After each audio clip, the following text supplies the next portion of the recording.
In August 2021, the UN's Intergovernmental Panel on Climate Change (IPCC) released its latest report, following one of the hottest and most destructive summers on record: floods in northern Europe and China, wildfires in the United States, and heatwaves across the world. According to the research, the current global warming issue has mostly irreversible implications. We can only do so much to avoid total ecological catastrophe. One of the report's more frightening findings is that polar and mountain glaciers will almost certainly continue to melt permanently for decades or millennia. Outside of the polar ice caps, Pakistan has more glaciers than any other country on the planet. The glaciers provide water to one of the world's oldest and most fertile valleys, the Indus Basin, which is shared by India and Pakistan. On the banks of the Indus River, over 75% of Pakistan's 216 million people live. The river is the sole source of industrial and household water in the country's 5 major cities. Pakistan has been blessed with predictable agricultural cycles, which have kept the country's economy afloat through several crises.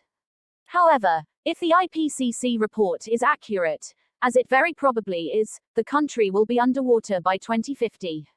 Pakistan isn't the only low-income country suffering from the effects of global warming. It is not alone in feeling powerless while industrialized countries, notably China and the United States, stall their feet on reducing emissions. Pakistan, like the Maldives and many other island nations, will bear disproportionately the brunt of global warming's effects. Unlike many other nations that have raised the problem of global emissions at the United Nations, Pakistan, on the other hand, is not doing even the bare least to ensure its own future. To suggest this is the country's most serious security problem in the next few decades is an understatement. Pakistan is the only country that relies on non-polar ice for freshwater. No other country stands to lose as much as the United States. Despite this, Pakistan's leadership appears to be completely oblivious of the impending catastrophe. It hasn't even made much of an attempt to fulfill its 2030 goal of producing 60% of its electricity from renewable sources. At the moment, fossil fuels account for well over 60% of the country's electricity. Pakistan is already grappling with a slew of environmental issues. Heatwaves kill tens of thousands of people each year, disrupting agricultural cycles and harvests. Both Karachi, the country's largest metropolis, and Islamabad, the country's capital, have been devastated by floods this year. Furthermore, landslides forced the closure of Pakistan's 806-kilometer, 500-mile Karakoram Highway, which is an important section of the country's economic corridor with China.